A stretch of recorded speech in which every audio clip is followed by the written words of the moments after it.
and you actually have those real numbers on this page. And this was, we looked at from 12107 and claims per from 12107 through 11/30/08. And then from our perspective, we went ahead and we looked at claims paid for a full year, so we had a full picture of it.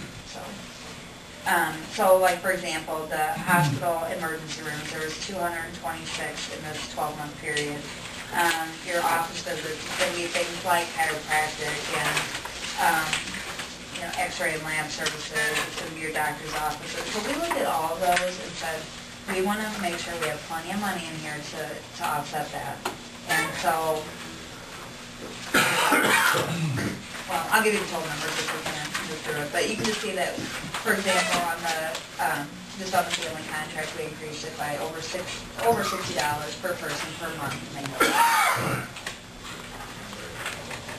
As we move along, right now, option number 2, there's not a lot of reimbursement. However, some folks are again, used to it. This would be more of an adjustment for the folks that are on plan 2, just because they're not used to the reimbursement. Again, the prescription drug deductible would still be reimbursed. Once that's done, there's no additional reimbursements for this group of people. When they go into the doctor's office, it would be $25. We would reimburse them back to $20. If you guys want to, that's completely up to you. If you don't want to make any real plan changes to the employees. If you want to pass that cost on to the employees in this group, you can. It saves the county a little bit of money, puts a little onto the employees.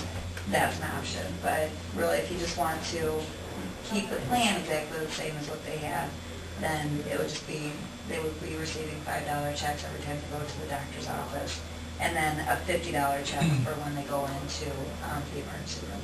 Or if they're not asked that type of service, then that's actually. So those are the big changes. Go ahead. I'll just let you finish your spiel on them. Okay. Then we'll talk about the pool. And then again, there's nobody on option 3, but there's, obviously we would do some reimbursement. What we actually talked about with option 3 is to make it the most affordable for the families, and so really to pass a lot of these costs on. So not to do the reimbursement for the drug deductible, not to do any kind of reimbursements back on the office visit co-pays, not to do any reimbursements on the emergency room, and just to really make it a very, again, more affordable, but more liability goes to the employees. And because nobody's on it, there's no change. Last year you did have somebody on it. You had several people on Plan 3. We did. But you changed the funding, what they had to pay, and it was no longer feasible. So, another thought, and sorry, Q, I don't want to, but another thought is, maybe it's time to look at your plans, and maybe these are not the 3 plans you want to offer back to them. Should you be offering, Plan 1, or should it all move to Plan 2 and do a little cost shifting that way? Because Keely can tell you, a $500 deductible is a very rich plan, whether it's a Plan 1 or Plan 2, because their out-of-pocket maximum is only $1,000. So if you have that $100,000 bill, it doesn't make any difference if you're on Plan 1 or Plan 2. It's going to cost you as an employee $1,000. The only difference in that is the employee pays $20 instead of $15 at the time of going to the doctor's office, and $10 more for their name brand drugs. Is that unreasonable? And most of your out-of-pocket max this year on your partial self-funding came out of Plan 1. So if you shift it, you're still going to have those people that were very sick that might have been on Plan 1 that you're going to pay that $3,000 on. But like I said, in this day and age, maybe you need to look at the plan design as well and say, are these the most appropriate plans the employees should be picking or choosing? To choose from. To choose from, right. And really, and like Dan said, there's not much difference between Plan 1 and 2. If you were to really eliminate Plan number 1, offer 2, and even go to, $1,000 deductible is not unheard of. It's very, very common. Maybe those. It's probably the most common now. You just have to know that insurance has changed. You haven't seen a rate adjustment in 5 years here. So now that we have one, maybe we need to look at the full package and not just, okay, these are what our premiums are going up, how can we keep the same plans and just fix some costs? And I guess the question always is gonna come back to, and I know you answer the same thing, I mean, it depends on what your unions are willing to. That's always the challenge, it really is, it's always the challenge. That's what, you gotta have different. But yes and no though, because now they are recognizing the same maximum of out-of-pocket. So if they choose a richer plan, they have to pay for it. So, I mean, we are on the same page now. That when we Right. weren't before. I know for a few years, Yeah. we had to keep one plan just Right. for the union. Right. So, I mean, those are all good things to think about, because, you know, we do, it is different this time. Yeah. You've got to ask those questions and understanding, and the employees have to understand this. You still have a very, very nice plan design here. Even if you make a few of these changes, that might give them $5 more risk for this, or $10 more risk for That's pretty something cheap. else. It is. And really, from the, I mean, again, we can kind of walk through the numbers, but those numbers add up a lot for the county and from the employee. I mean, I don't know if the employees even $5, do they care? I mean, yeah, what, I don't mean to sound this way, but what's Really? $5, yeah.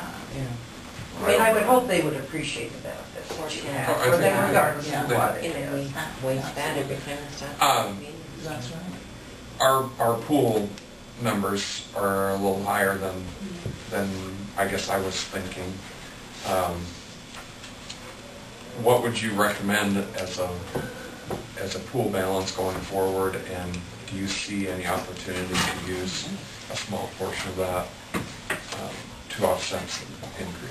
Yeah, I would say if you have $100,000 is gonna be plenty for you to say, okay, this is how much we wanna keep it in that pool at all times. We wanna keep that balance in there at all times, and to also budget for really what our claims will be. Just to, I don't wanna get off track, I know I tend to go like this, but the safety fund budget, if we were to look at the total exposure, excluding the office visits and things like that, but your total exposure is just under $800,000, and that would be first of all, assuming that every family is a true family of 3 or more, and every family has 3 people in it, going and exceeding their out-of-pocket maximum, and for every single that they met their out-of-pocket maximum. 25% of that is just under $200,000, and we're projecting that you actually put $140,000, so the difference between that is only $50,000. If you had $100,000 in your account, you're going to have enough to, again, make sure that in addition to our budget, we have plenty if we go over on our claims, and that's really what you're looking for. And at the time that you guys actually say, this safety fund plan doesn't work anymore, we just want to make sure that there's enough money to pay for anyone Sure. else. So those are the 2 things that we want to consider. If you have $100,000 in there, you're going to be safe. So that gives you about $100,000 to work with, as far as, again, offsetting the premium, making changes for employee, adding new benefits, I mean, whatever it is that you want to do. And I think that was always the intent of, okay, we have a balance, now what do we do with that? I mean, that's from day one, the intent was to offset premium increase. I mean, I think we all agreed. So my recommendation would be $100,000, don't touch it, but that also gives you $100,000 to play with based on the numbers that Joel shared. So right now, if I'm reading your request right, they're practically putting $60 in for every single contract and $100 plus for every family contract? Right now? Right now? Yeah. So realistically, if they cut it by 50% to offset some of these increases, to, you know, maybe dip into that a little bit, would that be realistic? Yeah, no, I guess, I mean, if you don't mind, I would like to take whatever that you give me the total dollar amount, and then we'll just adjust that across all family, you know. across all Can't that. raise administrative rates though.